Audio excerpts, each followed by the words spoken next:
عمرك بصيت على حد وأهله بيقفوا جنبه في كل حاجة وقلت ياه، ليه أهلي مش كده؟ ليه مش بيساعدوني زي ما بشوف الناس التانية؟ بس استنى شوية، هل فعلا أهلك سلبيين ولا أنت فاهم الموضوع غلط؟ الحقيقة إن في فرق كبير جدا بين الأهل اللي فعلا سلبيين وبين الأهل اللي بيحبونا بس بطريقتهم. ممكن تفتكر إنهم مش مهتمين، بس في الحقيقة ممكن يكونوا خايفين عليك، أو حتى ما عندهمش الخبرة اللي تساعدهم يفهموا انت عايز تعمل ايه. بس هل ده معناه انك تستسلم وتقول خلاص؟ لا طبعا. النبي صلى الله عليه وسلم قال: كلكم راع وكلكم مسؤول عن رعيته. يعني زي ما أهلك مسؤولين عنك، انت كمان مسؤول عن علاقتك بيهم.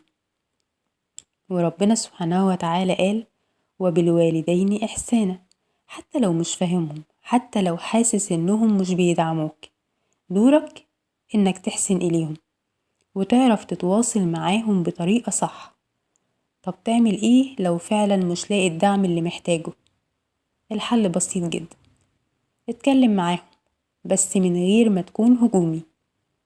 جرب تقول انا محتاج دعمكم في كذا وده هيفرق معايا. افهم دايما وجهة نظرهم، ساعات كتير بيكونوا خايفين عليك اكتر مما تتخيل. دور دايما على مصادر دعم تانية، مش معنى انهم مش فاهمينك انك تقف. ممكن تلاقي حد تاني يوجهك، سواء صديق ليك أو حد من أهل الخبرة في مجالك. وادعي لهم دايما بالهداية، بدل ما تشتكي ادعي ربنا يصلح الحال، لأن الدعاء أقوى مما تتخيل، سواء ليك أو ليهم. وافتكر دايما مش كل أهل بيحبوا بنفس الطريقة، وأحيانا الحب بيتقال من غير كلام.